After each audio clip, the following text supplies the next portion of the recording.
آج میرا عنوان ہے حجاب۔ آپ سب کی سماعتوں کی طالب ہوں۔ عزیز سامعین، حجاب کے معنی پردہ کرنے کی ہے۔ حجاب سے مراد یہ ہے کہ عورت اپنی مکمل جسم کو ڈھانپے اور نامحرم کے سامنے بے پردہ ہو کر نہ جائے۔ اسلام ایک مکمل ضابطہ حیات ہے۔ اسلام نے عورت کو اپنے باپ، بھائی، بیٹے، ماموں، چاچو، سسرگرز ہر محرم کے سامنے سر ڈھانپنا اور نامحرم کے سامنے حجاب کرنے کا حکم دیا ہے۔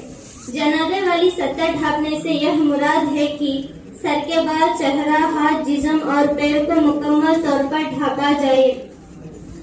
ہمارے ملک میں اس قسم کے پردے کو شرعی کا پردہ کہا جاتا ہے۔ افسوس کے ساتھ شرعی پردہ کرنے والی خواتین اس زمانے میں آٹے میں نمک کی برابر بچی ہے۔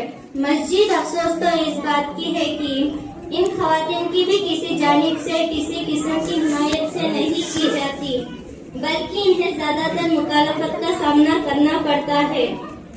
اکثر سننے میں آتا ہے کہ اسلام زمانے کے ساتھ چلنے کو کہتا ہے اور اسلام آسانی والا دین ہے، اس لیے ہم اپنی آسانی دیکھ رہے ہیں۔ لیکن ان لوگوں کو شاید اس بات کا علم نہیں کہ اسلام آسانی والا دین اس لیے ہے کہ وہ سب سے آسان شکل میں موجود ہے۔ اس کی شکل تبدیل ہونے کے بعد آسان نہیں ہوگی، البتہ بگڑ ضرور جائے گی۔ عزیز سامعین، ایک اور بات کہی جاتی ہے کہ حیا نظروں میں ہونی چاہیے، جبکہ ایسے لوگوں سے پوچھنا چاہیے کہ پھر قرآن میں اللہ پاک نبی صلی اللہ علیہ وسلم اور مسلمانوں سے مخاطب ہو کر حجاب کرنے کا حکم دیا۔ احباب کرام، ضرورت اس بات کی ہے کہ یہ سمجھا جائے کہ اسلام کوئی قید نہیں، بلکہ یہ زندگی کو آسان بنانے کا طریقہ ہے۔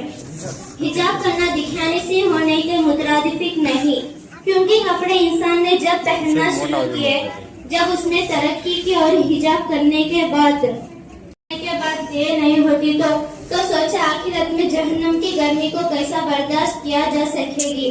عزیز لوگوں، سمجھنے کی بات یہ ہے کہ حجاب مسلمان عورت کا پہچان ہے، نہ کہ عورت کی ترقی کی راہ میں رکاوٹ۔ اکثر عورت ایسی بھی ہوتی ہے کہ کئی خواتین حجاب کرتی ہے، لیکن کسی بڑی ایونٹ یا فنکشن پر فیشن کی خاطر حجاب چھوڑ دیتی ہے، حالانکہ یہ زیادہ غلط حرکت ہے۔